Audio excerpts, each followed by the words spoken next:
안녕하십니까. 2020년도 노원여성인력개발센터에서 보험총무사무원 양성과정을 진행하게 된 정태훈입니다. 반갑습니다. 자, 오늘은 저는 그 직무 설명에 대해서 설명을 좀 드릴 건데요. 아직까지 보험총무란 직종 자체가 많이 알려져 있지 않은 직종이다 보니까 여러분들께서 궁금한 점이 좀 많으실 거라고 예상이 됩니다. 그래서 오늘은 저희 총무 직종이 어떤 직종인지에 대해서 설명을 잠깐 드리고요. 과정 소개도 좀 드리려고 해요. 어떤 교육 과정을 거쳐서 어떤 방향으로 취업을 나가실 수 있는지를 여러분들한테 설명드리는 시간이 됐으면 좋겠습니다. 자, 오늘은 이렇게 진행이 될 예정입니다. 저희 교육이 개강하게 된 배경에 대해서 설명을 먼저 드리고요. 그 다음 보험 산업 현황에 대해서 잠시 설명을 좀 드리도록 하겠습니다. 그런 다음에 보험 총무란 직종이 과연 어떤 직무를 수행하는 직종인지를 먼저 좀 설명을 드리고요. 그 다음 교육 과정에 대해서 설명을 드린 다음에 어떤 방향으로 취업을 나가실 수 있는지를 설명드리는 시간을 갖도록 하겠습니다.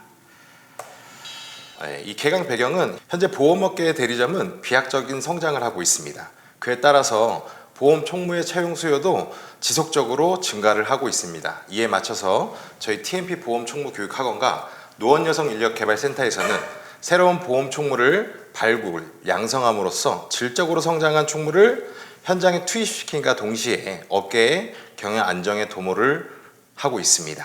네. 자, 그럼 잠깐 보험 산업 현황에 대해서 잠깐 보시도록 하겠습니다.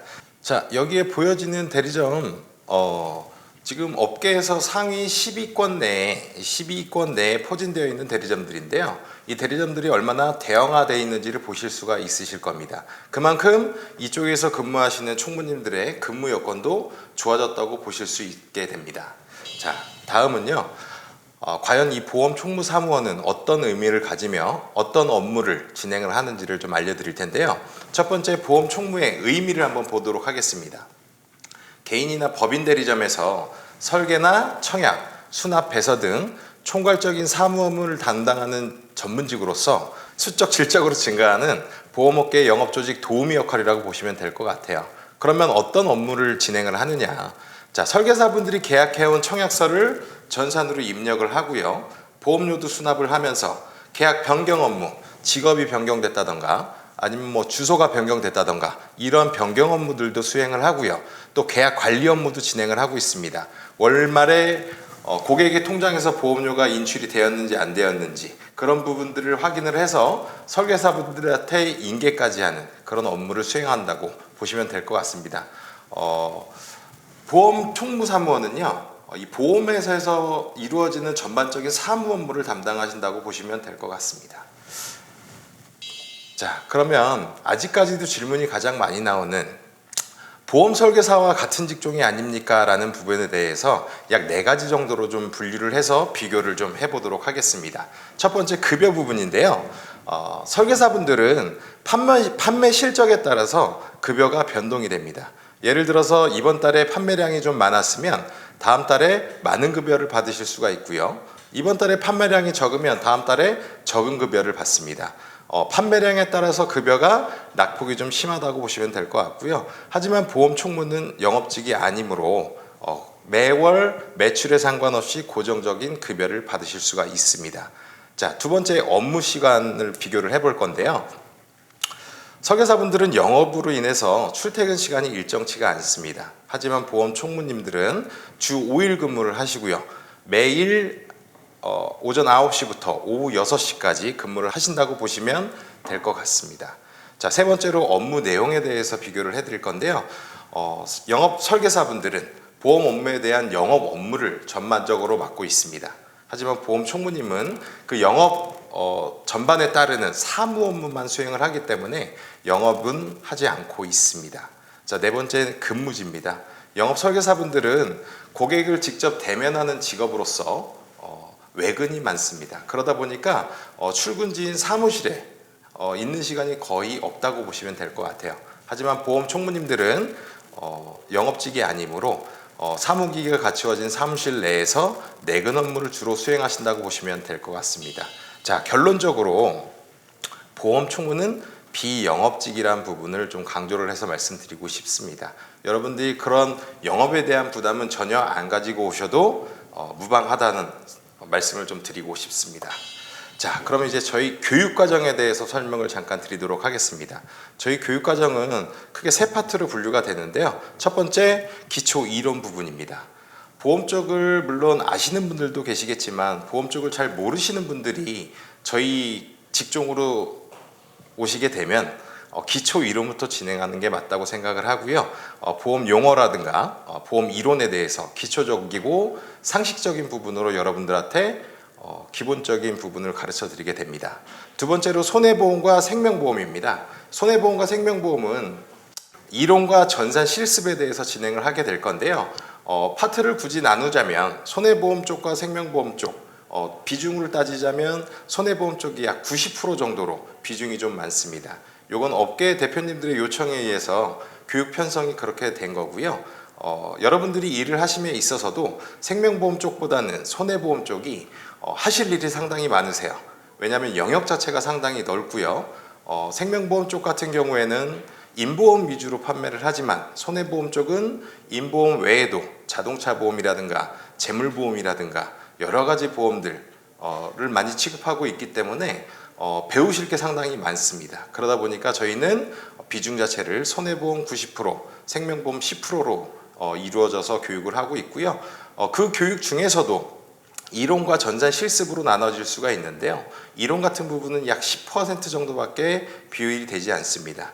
대부분 우리 총무님들이 하시는 일들이 전산 관련 업무이다 보니까 대부분 저희 교육 과정도 전산 교육으로 이루어져 있습니다. 그래서 90% 정도가 전산 교육으로 이루어진다는 점을 좀 말씀드리고 싶습니다. 이런 교육 과정을 2달을 거친 다음에 저희가 이제 취업을 나갈 수 있는 방향을 좀 보도록 할 건데요.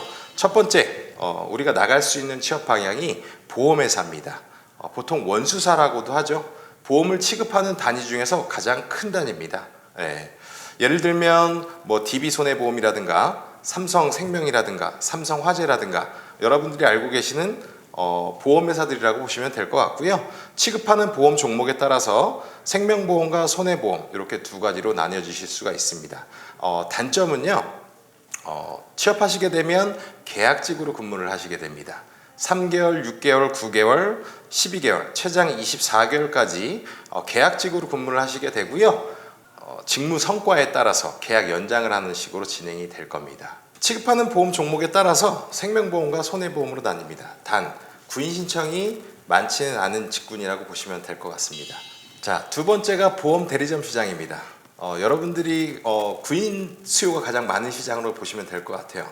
여러분들 선배 기수님들도 가장 많으신 분들이 이쪽으로 취업을 나가신다고 보시면 될 것 같고요. 우리 쪽 배우시는 교육을 받으시는 분들 중에서 약 80% 이상이 이쪽 대리점 시장으로 나간다고 보시면 될 것 같습니다. 이 대리점 시장은요 2가지로 분류가 됩니다. 첫 번째 법인 대리점과 전속 대리점으로 분류가 되는데요. 법인 대리점이 대부분 대리점의 형태를 띠고 있다고 보시면 되고요. 쉽게 말씀드리면 법인 대리점은 한 개 대리점에서 여러 개 보험사를 다 취급하는 대리점이라고 보시면 될 것 같고요. 전속 대리점은 말 그대로 한 개 회사에 전속되어서 근무를 하는 대리점이기 때문에 한 개 회사만 취급한다는 단점이 있습니다. 그래서 여러분들 같은 경우는 대부분이 법인 대리점 시장 쪽으로 취업을 나가신다고 보시면 될 것 같습니다. 자, 세 번째로 고능률 설계사 개인 사용인입니다. 자, 이 고능률 설계사가 어떤 분들이냐? 이 고능률 설계사는 각 보험회사에 보시면 MDRT급 설계사분들이 있습니다. 밀리언 달러 라운드 테이블이라고 해서 연봉 1억 이상을 받으시는 설계사분들이신데요. 이분들은 개인적으로 일이 좀 많으시다 보니까 개인적인 총무를 두신다고 보시면 될 것 같아요. 그래서 장점은 한 분만 모시면 된다는 장점이 있고요. 단점은 혼자 근무를 하시다 보니까 4대 보험이 적용이 안 되시는 분들이 좀 있다는 부분들도 좀 알고 계시면 좋을 것 같습니다. 자, 다음은 설계 매니저 직군을 설명드리도록 하겠습니다. 자, 보험회사 또는 규모가 큰 대리점에서 채용을 하고요. 보험회사 소속인 경우에는 거래하고 있는 대리점을 방문해서 설계 지원을 하는 직군입니다. 장점으로는 대리점의 총무보다는 다루는 전산이 한정적이에요. 한 회사에 근무를 하기 때문에 그 근무하는 회사의 전산만 취급을 하시면 됩니다. 단점 같은 경우는 이동을 하셔야 된다는 단점을 가지고 있습니다. 장점을 하나를 더 든다 그러면 총무시장보다 많은 급여를 초봉으로 받으실 수가 있다는 장점을 가지고 있습니다. 자, 마지막으로 교육 매니저 직종입니다. 방금 전에 설명드린 설계 매니저와 마찬가지로 보험회사에서 채용을 하고요. 이분들 같은 경우에는 설계 매니저의 윗단계로서 설계 지원뿐만이 아니라 교육적인 부분까지도 진행을 합니다. 지점장을 대신해서 대리점을 방문해서 교육 업무까지 진행을 하다 보니까 상당히 고연봉 직군이라고 보시면 됩니다. 단 저희 같은 비경력직들을 대상으로는 뽑지를 않고 있어서요. 항상 설계 매니저 단계를 거친 다음에 이 교육 매니저 쪽으로 지원을 하실 수가 있습니다. 자, 제가 지금까지 교육 이수 후에 취업 방향에 대해서 설명을 드렸는데요. 여러분들이 지금부터 취업 방향을 고민하실 건 아니고요. 교육 받으시면서 차차 결정을 하시면 될 것 같습니다. 온라인상으로나마 이렇게 찾아뵙지 못하고 저희 직종 설명을 드렸는데요. 충분하게 설명이 잘 됐는지 모르겠습니다. 하지만 제가 자신 있는 부분을 말씀드리겠습니다. 저희는 저희 교육을 이수를 하시면요. 이수하신 후에 취업까지는 확실하게 저희가 책임지겠다는 말씀을 좀 드리고 싶습니다. 작년에 노원여성인력개발센터에서 취업률 100%를 달성을 했습니다. 4년간 누적 취업률 90% 이상이다 보니까 저희 직종을 열심히 배워주시면 취업까지 확실하게 연결을 해드릴 수 있다는 약속을 좀 드릴 수가 있습니다. 자, 이제 여러분들이 취업하실 차례입니다. 도전하십시오. 감사합니다.